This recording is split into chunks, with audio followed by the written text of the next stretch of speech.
ఉగాది నుంచి కొత్త రేషన్ కార్డుల జారీకి సమాయత్తమవుతున్న తెలంగాణ సర్కార్ మరో కీలక నిర్ణయం తీసుకుంది.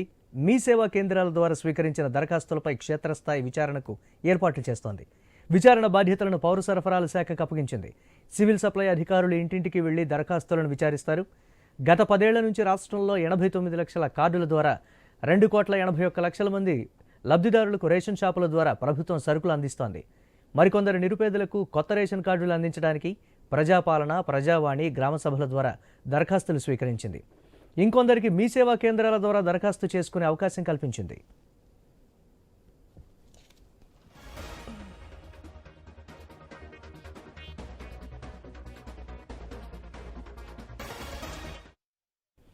అర్హులను గుర్తించేందుకు అధికారులు ఇంటింటి పర్యటనకు సిద్ధమవుతున్నారు. దరఖాస్తుల స్థితిగతులపై ఆరా తీస్తారు.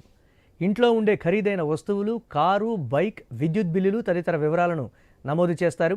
ఇంటి యజమాని ఫోన్ నెంబర్, కుటుంబ సభ్యుల పేర్లు, నెలవారీ ఆదాయ వివరాలు కూడా సేకరిస్తారు. దరఖాస్తుదారు అందుబాటులో లేకుంటే ఫోన్ ద్వారా వివరాలు సేకరిస్తారు. కుటుంబ సభ్యుల మార్పులు, చేర్పుల కోసం 20 లక్షలకు పైగా దరఖాస్తులు రావడంతో వాటిని కూడా పరిశీలిస్తున్నట్లు సమాచారం. కాంగ్రెస్ అధికారంలోకి వచ్చిన తర్వాత కుటుంబ సభ్యుల వివరాలతో కూడిన కార్డులు ముద్రించి పంపిణీ చేయడానికి ఏర్పాట్లు చేస్తోంది.